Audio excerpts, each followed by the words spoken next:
नमस्कार, मी श्रीकांत अयाचित, प्रयोग मालाड या संस्थेच्या नाट्य विभागाचा नाट्य विभाग प्रमुख। आकाश पेलताना या प्रयोग मालाडने सादर केलेल्या नाटकाचा दिग्दर्शक। आपल्या आजूबाजूला घडणाऱ्या बऱ्याच घटनांमुळे मन अत्यंत अस्वस्थ होतं। काय करावं? आपल्या मनातली ही अस्वस्थता लोकांसमोर मांडावी नाटकाच्या विषयातून, असं बरेच दिवस मनात होतं। आणि मग त्या अनुषंगाने नाटकांचा शोध सुरू झाला।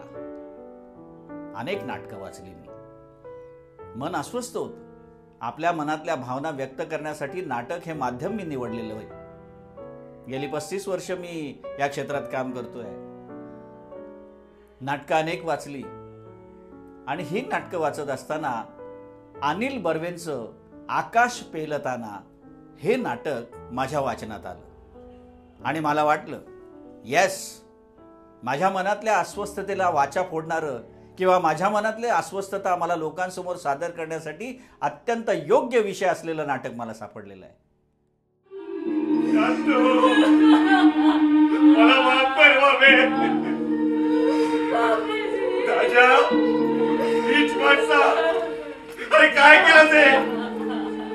अरे काय खून झाले कसे? समजायचं कसं? तुम्हाला काय वाटतं साहेब, कसे झाले असेल? मला काय वाटतं? मला वाटतं ना, थोरात पुन्हा त्या पीटीएसला भरती व्हावं, ती फौजदारीची परीक्षा द्यावी।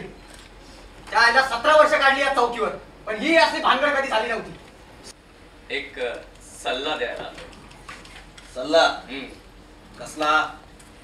हे बघ, वकिलाचं काम आहे अशिलाला सोडवणं, गुन्हेगाराला शोधणं नाही, आणि ते काम पोलिसांचं। तो वकिलाचं काम कर, प्रायव्हेट डिटेक्टिव्हचं नको। अरे तुला झेपणार नाही ते।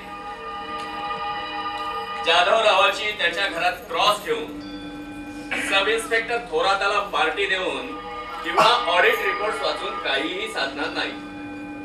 मी ऑडिट रिपोर्ट्स मागवले, थोरात जाधवरावांची भेट घेतली, हे तुला कोणी सांगितलं?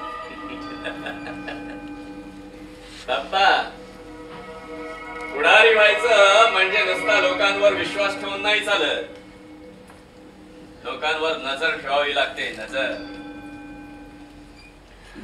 माझी या शहरावर करडी नजर आहे बाप्पा। या नाटकाचा विषय थोडक्यात असा आहे की राजकारणातली क्रूरता जी कालातीत आहे, हा विषय कधीच कालबाह्य होणारा नाही। 61 वर्षाचे झालात काय आणि म्हातारे झालात, फरक काय आहे दोघांत? खूप फरक आहे बाबे, खूप फरक आहे। बरं का बाबे, सामान्य माणूस जेव्हा 61 वर्षांचा होतो तेव्हा त्याला म्हातारा झाला असं म्हणतात, आणि आमच्यासारखा पुढारी जेव्हा 61 वर्षांचा होतो तेव्हा त्याला वयात आला असं म्हणतात। मला काही माझ्या सहकाऱ्यांनी विचारलं की तुला हे नाटक निवडावंसं का वाटलं रे? तर हे नाटक वाचत असताना माझ्या एक गोष्ट लक्षात आली की हे नाटक मुळात लिहिलेलं आहे 1982 साली। या नाटकात प्रमुख भूमिका श्रीराम लागूंनी केलेली होती त्या काळात। 82 साली राजकारणाची जी परिस्थिती होती तीच आजही तशीची तशी आहे, किंबहुना त्यातली क्रूरता आजही वाढलेली आहे। हे मला त्यातलं भावलं। अहो, पहाटेपासून पंचनाम्याचं काम चाललंय राजे साहेब, नाही का थोरात? हो, पाठीपासून तेच काम चालू आहे साहेब। पंचनामा कसले करता? पंचनामा केल्याने काय प्रेत उठून बसतात का? अरे एवढा पोलीस फोर्स आहे एवढ्याशा छोट्याशा गावात, अजून तुम्हाला खुनी पकडता आला नाही? प्रयोग मालाडने आजपर्यंत जे काही आमच्यावरती संस्कार केलेत आमच्या आधीच्या पिढीने, ते असेच केलेले आहेत की केवळ मनोरंजन करायचं नाही तर समाज प्रबोधन झालं पाहिजे नाटकाद्वारे सुद्धा। आणि हे नाटक समाज प्रबोधन करणारं नाटक आहे, एक विचार मांडणारं नाटक आहे, अंतर्मुख करायला लावणारं नाटक आहे। माझ्या धण्याला पकडलंय। कशासाठी? खून केला म्हणून आळ घालून। कशासाठी खून केले त्याने? नाही व नाही, त्यानं खून नाही केला। प्रत्येक खुनी असंच म्हणतो। माझ्या लेकराच्या, माझ्या कुंकवाची शपथ, त्याने खून नाही केला हो। मग कशाला पकडलं पोलिसांनी? अन्याय केलाय, मोठा अन्याय केलाय पोलिसांनी। तालमीला सुरुवात करत असताना आम्हाला माझ्या प्रयोगमधले अनेक सहकारी त्यांची अत्यंत मोलाची साथ लागली. म्हणजे दिलीप म्हात्रे, सुदेश म्हात्रे, अजित कोरगावकर, प्रदीप देवरुखकर, उदय तायशेट्टे, कितीतरी सहकारी माझे. हा हॅलो राण्या, अरे गेले का घे. अरे बोंबलत होतास ना पोरांना शिकवायला डिसेक्शन साठी सुद्धा प्रयत्न मिळत नाही म्हणून. घे घे. अरे वर बसून ऐकत होता बघतो. तुझ्यासाठी 3 ताज्या डेड बॉडीज पाठवल्यात त्याने. आज माझ्या प्रयोग मालाडमध्ये जी काही माझी नाट्यशाखेची टीम आहे ती अत्यंत उत्कृष्ट अशी टीम आहे. त्यांना सगळ्यांना माहिती आहे, त्यांच्या डोक्यात निश्चित आहे की आपल्याला काय करायचं आहे. कारण या क्षेत्रामध्ये शॉर्टकट नाही. शॉर्टकट घेऊन कोणी मोठा होत नाही. रादर किंबहुना कुठल्याच क्षेत्रात शॉर्टकट नाही. तसंच या क्षेत्रातही नाही. हे संस्कार आमच्यावरती आमच्या आधीच्या पिढीने केलेले आहेत, तेच संस्कार आम्ही ह्या पिढीवरती करतो आहे. आणि ह्या मुलांना पटलेलं आहे ते. ही मुलं अत्यंत काय म्हणू त्याला मेहनती, अत्यंत मेहनती. ह्या नाटकासाठी लागणारे बॅकस्टेज करणं सुद्धा ही आमच्या नाटकातली मंडळी करत असत. बाप्पा, स्वातंत्र्यानंतरची ही तरुण पिढी जशी दुर्दैवी, तसेच आम्ही पुढारी सुद्धा.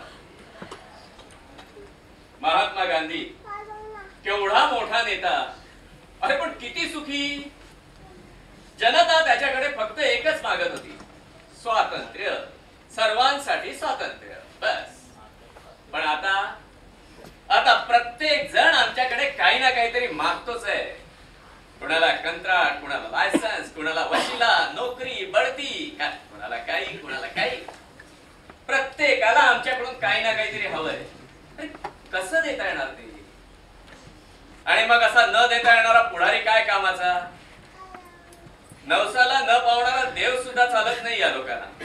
पुढारी कसा चालेल? या महात्म्याकडे खासगी कामासाठी जेवढे लोक उभ्या आयुष्यात गेले नसतील ना, तेवढे तर आता एखाद्या गल्ली मुळात त्या कॉर्पोरेटरकडे जातात. तर या नाटकाने समाज प्रबोधन होणार आहे. या नाटकाचा विषय जो आहे तो तुम्हा प्रत्येकाला अंतर्मुख करायला लावणारा आहे, एवढं मात्र मी तुम्हाला निश्चित सांगेन. तर माझी तुम्हाला अशी नम्र विनंती आहे की प्रयोग मालाड जेव्हा जेव्हा या नाटकाचे प्रयोग करतील तेव्हा तेव्हा आपल्याला जेव्हा जेव्हा जमेल, जसं जमेल, आपण हे नाटक अवश्य पाहावं. आता नुकताच आमचा एक मोठा कार्यक्रम येतोय. 10 नोव्हेंबर ते 17 नोव्हेंबर आम्ही रंगभूमी आणि चित्रपट कार्यशाळा घेत आहोत. अशी कार्यशाळा जी आजपर्यंत मुंबईत कोणी कुठेही कधीही घेतली नाही. इतक्या मोठ्या प्रमाणावर आम्ही ही कार्यशाळा आयोजित केलेली आहे आमच्या प्रयोगच्या नाट्य विभागाने. तर या कार्यशाळेमध्ये ज्या होतकरू मंडळींना या क्षेत्रामध्ये व्यवसाय करायचा आहे, मग तो चित्रपटातला असो, रंगभूमीवरचा असो, शॉर्ट फिल्मचा असो, कॅमेरामन म्हणून काम करायचं असो, म्हणजे तंत्रज्ञ म्हणून काम करायचं असो, किंवा हिरो बनायचं असो, किंवा कुठल्याही पद्धतीचं काम करायचं असो, तर तुम्ही हे आमचं हे शिबिर अटेंड करा. या शिबिराद्वारे तुम्हाला जे मिळणारं ज्ञान आहे, या शिबिरात येणारे जे मान्यवर आहेत, हे तुम्ही पाहाल तर तुमच्या लक्षात येईल की अशा पद्धतीचं शिबिर मुंबईमध्ये कोणीही कधीही घेतलेलं नाही.